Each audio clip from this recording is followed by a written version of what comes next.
They always say card is subject to change, and that was the case this week on Smackdown, as prior to Smackdown we found out that Shinsuke was hurt over the weekend. So he's being replaced by David Arquette.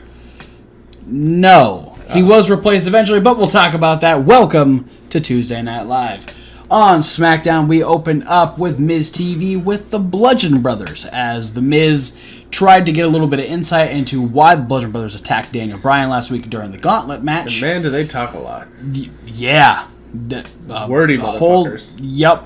No. Harper said some shit after Daniel Bryan came out and said, it's not a matter of when am I going to fight you, it's who am I going to fight first. And Harper spoke up, and that ended up being our main event. We also had the number one contender for the WWE Championship, Rusev, defeat Xavier Woods in a fantastic singles match. And he did it on Rusev Day. Wow. Rusev getting all these great wins on Rusev Day. What are the odds?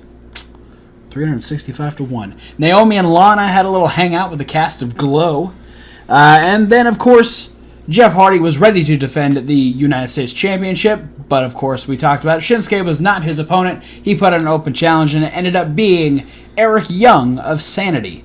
Though this match went to a no contest after the Usos came out, they proceeded to beat the hell out of both Killian Dane and Alexander Wolf. Everyone kind of rolled into the ring. Chaos ensued, turned into a six-man tag in which the Usos and Jeff Hardy defeated Sanity. Becky Lynch racked up another win. Not a great. Just gonna put that right out there. Not a great thing for the first official bell to bell showing for Sanity. It was all right. Becky Lynch picked up another win as she defeated Sonya Deville. She's definitely in a mindset where she's heading towards that championship. Hell yeah. Becky has championship in sight. And we are all for Becky Lynch being absolutely. Champ. Ty Dillinger thinks that James Ellsworth is a 1, not a 10. He made it very, very clear. I'm hoping that becomes a feud. And James Ellsworth came out to the ring to challenge Asuka, knowing full well that she was not at SmackDown. Paige came to the ring and then flirted with James Ellsworth because his love life is so hot you could fry an egg on it. To which James thought he was getting a date next Tuesday with Paige, but instead Paige let him know that next Tuesday he's going to face Asuka in a match, and Asuka will get a rematch for the SmackDown Women's Championship at Extreme Rules. Yeah, it's a date between James Ellsworth's face and Asuka's foot. I'm looking forward to it. Should be fun. You know what, though? He's got an advantage because she can't hit him in the chin. It's true. It's just going to be all in the mush, though. It's like the reverse Triple H. He can't hit Triple H in the face without hitting the nose. But you can hit James Ellsworth in the face and not hit a chin. Yeah, ever. There's nothing there. Stay out of Andrade and Zelina's way, says Zelina Vega. And then in the main event, Daniel Bryan defeated Luke Harper by disqualification after Eric Rowan got involved. But the 2-on-1 beatdown was stopped by the Big Red Machine. Kane, yeah. Team Hell No has reunited and will get a tag team title match. Boy. No, they will get a tag team title match at Extreme Rules. Big Red Daddy Fireboy. And they hugged it out. And then on 205 Live, we open up with Akira Tozawa defeating Tony Nese. Drake Maverick and Cedric Alexander discuss title contenders. Cedric really pushing for the fact that Hideo beat both Mustafa and Buddy Murphy in a triple threat, that he should be the number one contender. Drake was a little wary about it, and so was Renee. Asked Cedric about it. Cedric's like, I just want to be a fighting champion. I think, Hideo might be a jackass, but he deserves it. Hideo stepped up. They shoved a little bit, and some referees broke it up. So, more than likely, that match is going to happen soon. Leo Rush defeated Dewey James. Wow. What a hairstyle. Somebody put a fucking...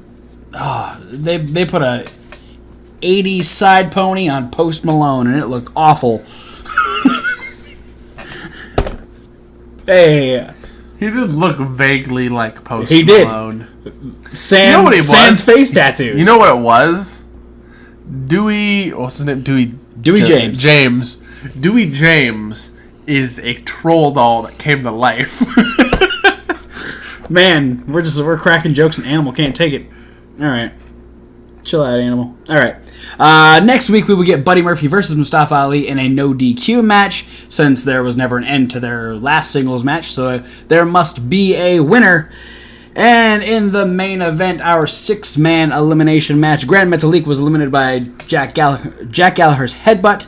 Brian Kendrick was eliminated by Lince Dorado. Lince Dorado was eliminated by Drew Gulak. Jack Gallagher was eliminated by Kalisto. And Kalisto was defeated by Drew Gulak. Your winners, Drew Gulak, Jack Gallagher, and the Brian Kendrick. Sole survivor, Drew Gulak. Kevin, what'd you like about the Tuesday?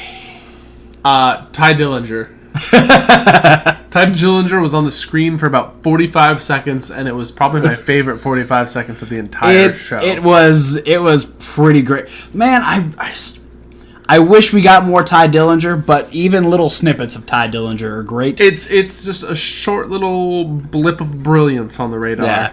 The whole deal with the Oscar mask on James Ellsworth, and then the putting the hand down and putting one. Yeah, now you got it. He's got in like great comedic timing. Oh, absolutely.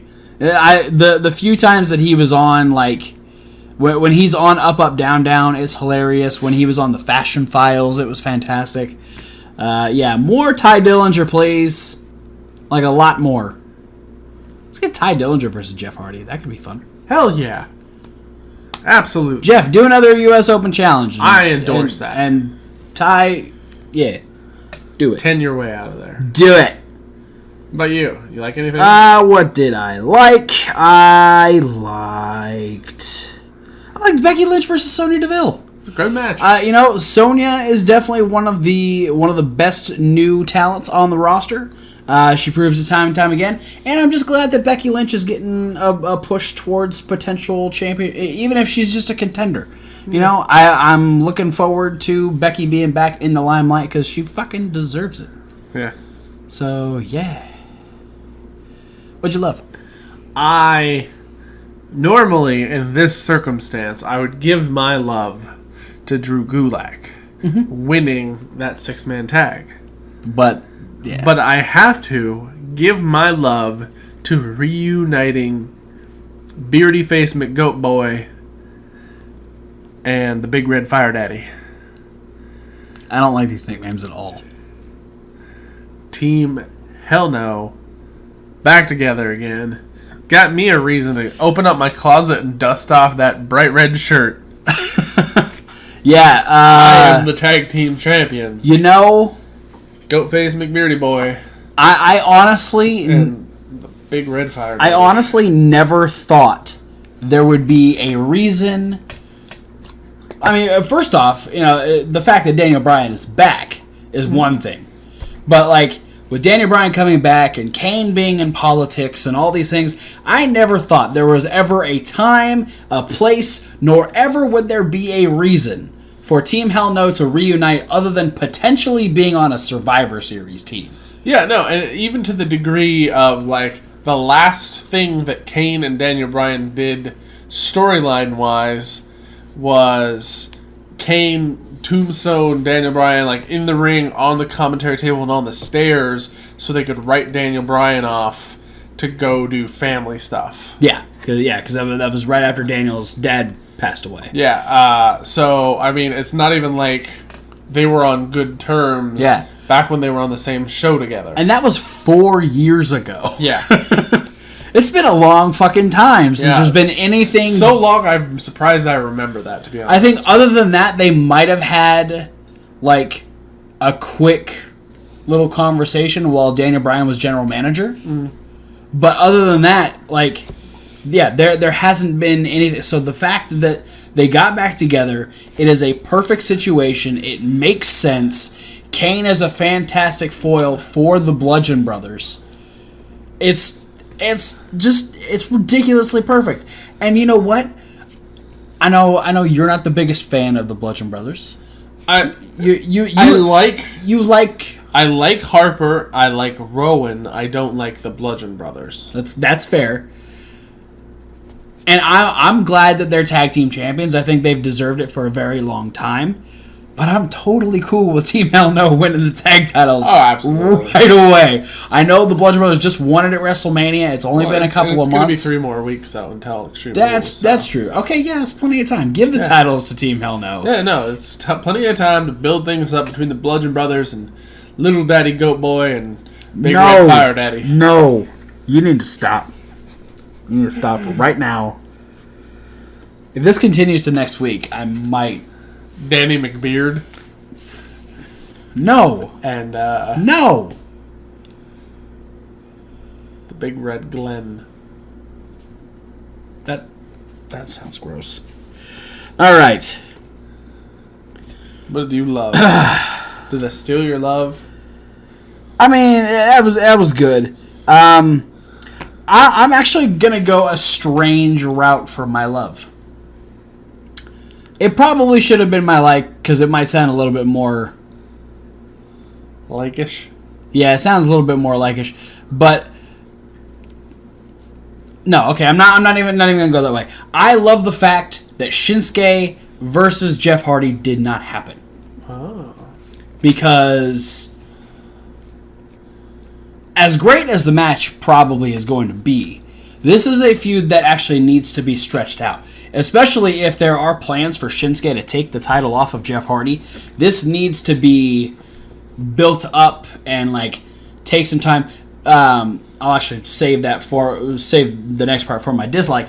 But the idea of these two feuding, I think, especially with Jeff Hardy now kind of bringing the paint back as his as the forefront of his character, and Shinsuke's got his heel personality. I think this is a fantastic way to really get people excited for both guys.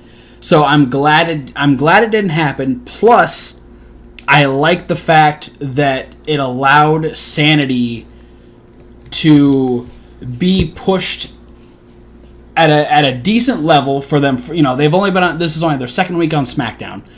So having them at a level where a title, not necessarily the most important title, is on the line. They get to show that they have the numbers game, but then you also give the Usos a reason to get revenge for what happened last week. You don't necessarily hurt Sanity with them losing to a trio of people like the Usos and Jeff Hardy, but you give them a reason to come back even more ferocious and even more chaotic to get back at the Usos for screwing them over, and Jeff Hardy even beating them. I thought the whole situation was fun. It's 6 guys that I really like, and I think it did a lot of good things for 6 different guys, rather than just going, hey, Shinsuke and Jeff had a match once, here's a title match. Now we can stretch that out a little bit longer and do whatever we're going to keep doing with Sanity and the Usos. Is there a tie-in to your dislike there? Yes. Okay, you go first so you can just keep tying it in. Yes. My dislike is, I wish they would have had Shinsuke on SmackDown to say, no, I don't want to face Jeff Hardy tonight. So it could be a little bit more heel. Yeah. That is good. I just think it was already too many reports of Shinsuke being injured. Yeah. The previous night that if they would have played, they could have played it off, but then people would have been like, well, no, people were saying that Shinsuke got hurt last night. So. Yeah, I think we're well past the idea of wherever there's very few things you're going to keep under wraps, and if it's something like an injury, at least let Shinsuke be on TV for a second, or just do a fucking selfie video of him saying that he didn't feel like facing Jeff Hardy tonight because insert heel reason, I can't speak English, whatever Shinsuke is going to come up with. Just let Shinsuke be a heel, and then have Jeff Hardy be like, all right, well, fine. If Shinsuke doesn't want it, I'm going to give the title match to somebody else. And then you have Eric Young. Not a major dislike. It's just a creative change that I would have made. Did you dislike anything? Not really. No, I'm going to say this, it's sort of in the same vein, in something, not necessarily I didn't like it, but I would have done it differently. I wouldn't have had Sanity lose clean to Jeff and the Usos. That's fair. It's just, for me, what it is it's like, we have all these people that have come in the last, 6 months, and literally the only ones that are doing anything, and it's not even that much, that, make them seem like relevant people are Ember Moon and the Authors of Pain. Yeah. That's only because the Authors haven't lost yet. The Authors have only been on 3 weeks. Yeah, so. just a handful of times. If you don't count their main events. So. Ember is probably Ember is the safest person to come up from NXT in the last bunch. Ember's doing a lot, but still not a ton. And she even she's kind of been relegated to we need someone to be the third person in a 6-man tag. Yeah, exactly. With Bayley and Sasha. If I would have had it my way, even if you didn't want to have the Usos and Jeff Hardy lose necessarily, Sanity just could have done the Sanity thing and broke the match down to a double countout, no contest, double disqualification, something. And because to me, it's just when you have the first match never ever happened. They attacked the Usos, nothing. Right. Okay, Sanity shtick, good. But then second Sanity related match also goes to no contest because of interference. Third Sanity, technically second only Sanity match, and they already lose. And this is watching them as a complete unit, where we should be seeing them at their strongest. Right. So, I just felt they got really outshadowed by Jeff and the Usos. So, for me, I would have liked to either have Sanity win by cheating somehow, or just go full bore, no contest, kind of the way that whole segment started. You would have had it end that way. Yeah, how it's that 6-man match came about because of the craziness. I would have just had it devolve. Have the craziness continue so Sanity keeps their. Okay, yeah, I could agree with that. I mean, because I just hate seeing somebody get called up and then watching their first real match and just have them completely get wiped out. Yeah, and I agree with that. I think this was a situation where it was Sanity didn't expect to be in a situation where they'd be against the toughest tag team and the current United States champion. Yeah. So the fact that you have the pedigree on that babyface team, I think that's a worthy babyface team of being able to outsmart Sanity. Even though, because Sanity really thrives on the numbers game. And I think that's one drawback to not having Nikki Cross on there, having that extra, even if she's not doing a whole lot, just having that extra body running around. Mm-hmm. I think the fact that it was evenly matched and you have the Usos, who are essentially the best tag team on the roster currently, and a current champion, it makes sense for those three to beat Sanity, especially when it's evenly matched. So, but yeah, I agree. It probably would have been better for Sanity to either get a heel win or just make shit go nuts. But we don't write SmackDown. No. We don't write WWE at all. We just talk about this show. Yeah. It was a good show. It was not bad. Let us know what you like down below. What did you like? What did you love? What did you dislike? Comments. Thanks for all the people that have been Slide commenting. right into the comment zone. Tell us what you think about Team Hell No getting back together. Because that's fun. And tell us whether or not you like the nicknames that Kevin Hawk has given both Daniel Bryan and Kane. But for now, guys, thanks for watching. Yeah, Kane O'Brien. Just ship it. Just do the outro. Don't forget to like, comment, and subscribe. Click those links down below. There are so many social media links. There's also a podcast link. That is the one that says SoundCloud. Go ahead and subscribe to it. SoundCloud's being kind of a bitch this week, so there won't be any podcasts this week. But there's always next week. But there's also Reasonable Wrestling Fans. It's reasonable with a W. Like wrestling. Where you can see the list with Kevin Hawk. Me. Question of the week with Thomas Wolf. And us too. And us as well. We're on that video as well. We answer the questions. We do. There's also unboxing videos, punishment videos, and other videos that are loosely based around wrestling. But for now, guys, thanks for watching, and we'll see you at whatever video you decide to watch next. Yeah, the one about the big red fire daddy. You know what won't be on the next video? Just kidding, it's on every single video. It's when we say, fuck Modus!